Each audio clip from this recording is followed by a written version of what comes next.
what's going on, everybody? Welcome back to the channel.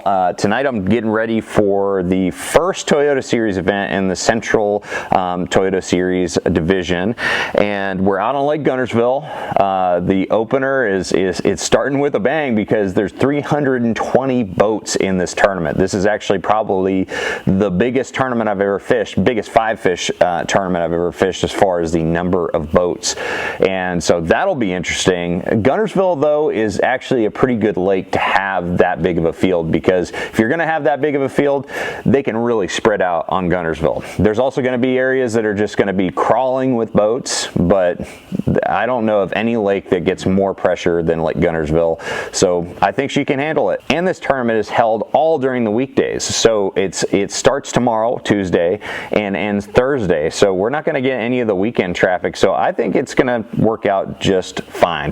But anyways, I've had 4 days of practice on Guntersville, which is twice as much as that we get on the Pro Circuit nowadays.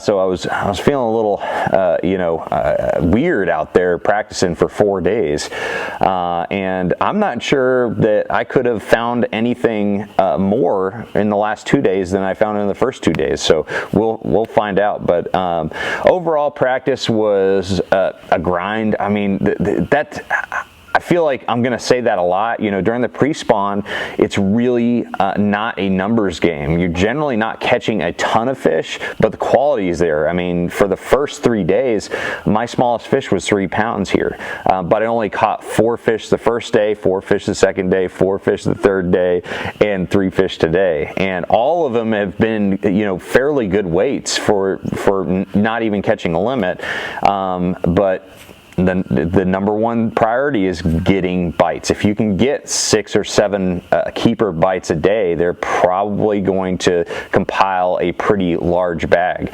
You know, I really tried my hardest to find an area or a pattern that I can just, you know, guaranteed go catch a limit and then try to upgrade, but I couldn't find it, you know, and I've kind of had to stick with my guns. I feel like I was a little bit one-dimensional in this practice, which usually makes me a little uneasy. You know, I like to try a lot of different things and really spread myself out to where I can adjust and really move with the conditions. But really, I've focused all my effort up shallow, you know, fishing the grass, and that's no secret. I have no problem saying this on this video before the tournament, because everybody else is going to be doing the same thing.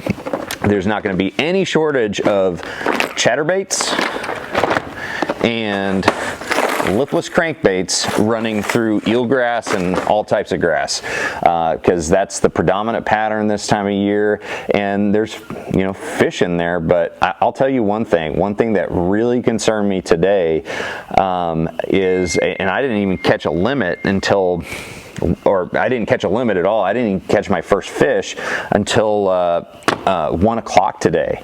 And, you know, I'd been running these certain type of areas for the first 3 days, and every single fish that I got was over 3 pounds and up to 7 pounds. So I was like, man, if I can get a limit of these, we're gonna have a really good tournament.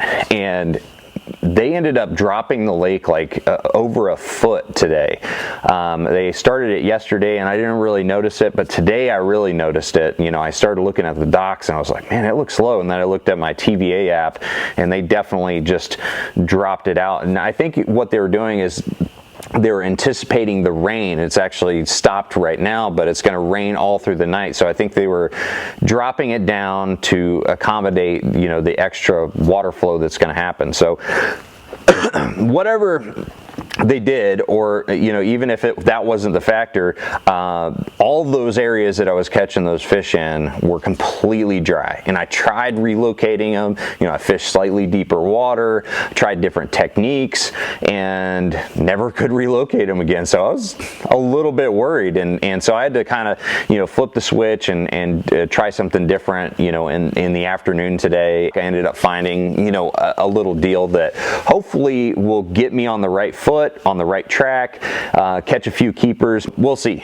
You know, I wasn't able to find much other than this one area, so we're gonna find out if it actually has the potential. I think it does. But other than that, you know, if the conditions change and those fish that I was targeting, you know, the first 3 days start biting again, there we go, you know. And who knows, maybe I just didn't hit the right areas. You know, I didn't revisit a bunch of the areas that I got bit in previously, so maybe they're still there. I hit a couple of those just out of curiosity and didn't get a bite, so I don't know if I just, you know, missed the boat completely today, or if they just weren't biting. And that's one thing that's going to be really important in this tournament is timing. You know, on lakes like Guntersville or Lake Chickamauga, it's all about timing.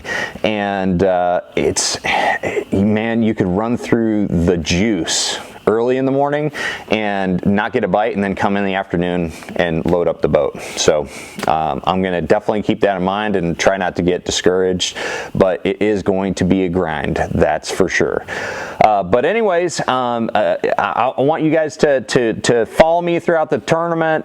It's MajorLeagueFishing.com. You can watch the Toyota Series weigh-in there. It's going to be a long weigh-in, but I'm boat 78, weighing in at 3 o'clock Central Time, so it shouldn't be too terrible. It's like I said, 320 boats. That's a lot of boats. Probably the biggest tournament I've fished, 4 or 5 fish limit. But we're gonna go out there and swing for the fences with the rest of everybody else. But thank you guys for watching. Make sure you like, share, subscribe, and I'm gonna see you guys out on the water on Lake Guntersville.